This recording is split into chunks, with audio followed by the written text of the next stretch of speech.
Under the India-US trade agreement, tariffs on Indian products in the US market will now be reduced from 50%, which was the highest in the world, to mere 18%. As a result, India is expected to benefit significantly compared to the neighboring countries such as China, Bangladesh, and Pakistan. This is going to benefit a number of sectors, especially labor-intensive sectors such as textiles, gems and jewellery, leather and footwear, marine products and much more.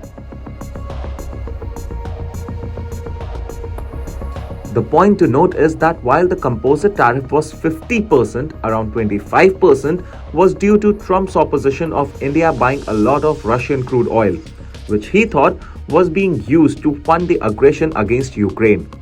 That part will be eliminated. The reciprocal tariff of 25% will now be reduced to just 18%. The rate is lower than the neighboring countries of India. This will help Indian exporters access the US market at a lower price.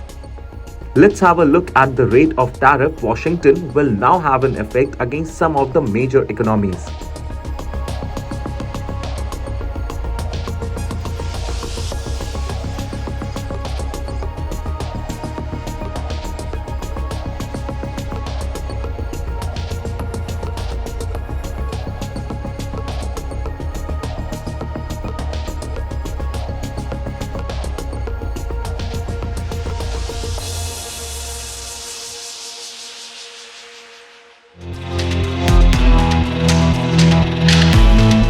Earlier, the tariffs against India were raised to 50%.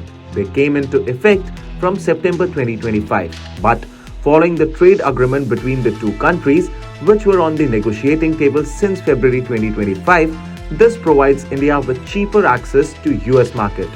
As is evident from the table above, India will have some advantage over several of its neighbors in Asia as far as tariffs are concerned. But some developed economies have lower tariffs in the 10% to 15% range. India has also secured some significant advantages in the free trade agreement with the European Union. The India-US trade agreement can be a positive both for the stock markets and for the Indian rupee, which was declining against the US dollar for the past several months. However, no details are yet available on the trade deal or the market access that the US got in India through the deal.